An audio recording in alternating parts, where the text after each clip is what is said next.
It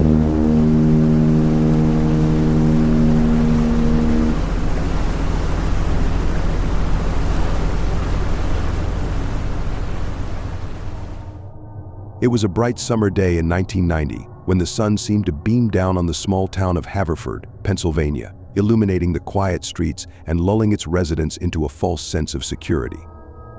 But beneath the surface of this idyllic setting, a darkness was brewing that would soon shatter their peace. I remember driving through the winding roads, the trees casting long shadows over the pavement. I had been visiting my aunt, but as I passed by the local diner, something caught my eye. A commotion, a crowd had gathered, all eyes glued to the flickering television set in the diner's window. I parked and stepped out, my curiosity piqued. Inside, I could see the news anchor's face twisted in horror, recounting the details of a gruesome discovery. The body of a young girl had been found in the woods, her life extinguished far too soon. I felt a chill run down my spine as I listened to the gasps and whispers of the patrons around me. Who could do such a thing, they murmured. Little did they know, the monster was already among them. The police began to investigate, scouring the woods for clues, but they quickly realized that this was not an isolated incident. Over the following weeks, more bodies surfaced, each one more horrifying than the last. I'll never forget the day they found Lisa.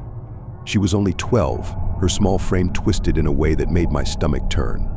The town was paralyzed with fear, and trust evaporated like morning dew. Do you think it's someone local? I overheard two women whispering in a hushed tone at the grocery store. Could it be someone from the church? The thought sent shivers down my spine. The very fabric of our community was fraying, unraveling under the weight of suspicion. Then came the night of the candlelight vigil, a desperate attempt to reclaim some semblance of normalcy. Families gathered, clutching flickering candles as they mourned the loss of their children. But as darkness fell, a new terror seeped into the air. I glanced around, feeling as if eyes were watching us from the shadows.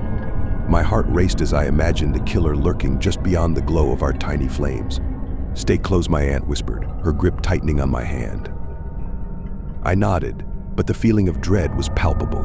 We sang hymns, the sound echoing into the night, but no amount of prayer could shield us from the reality that the beast was still out there. Days turned to weeks, and the police had no leads. The killer was a ghost, slipping through their fingers like smoke. The tension in the town was unbearable. Each day, the headlines screamed of more tragedies, and the fear transformed into paranoia. Friend turned against friend, families began to lock their doors, and children were no longer allowed to play outside. One evening I was home alone, my aunt working late, when I heard a soft knock on the door. My heart pounded as I approached, peering through the peephole. A figure stood there, cloaked in shadow. "It's just me," a voice called out. "Open up." It was a neighbor, a man I had known my whole life. I hesitated, remembering the warnings on the news about strangers. "Please, it's cold out here," he pleaded, his voice cracking. I felt an unnatural urge to open the door, the need to help overwhelming my fear. But I stood my ground. "I can't. I'm sorry." I backed away slowly, my heart racing. Suddenly, the door rattled as he pounded against it. "Let me in." "You don't understand. I'm not safe out here." Panic surged through me as I ran to the window, peering outside. I could see him pacing, his face twisted in desperation. A part of me wanted to help, but another part screamed that he was the monster. The next day, the news broke. They had caught the killer, a local man who had slipped under the radar, hiding in plain sight. But what terrified me most was the realization that I had let a monster stand at my door, begging for refuge. I never found out what happened to that neighbor after that night, and a part of me didn't want to know. If you like this type of videos, please subscribe to our channel. We will upload a new horror and mystery story every week.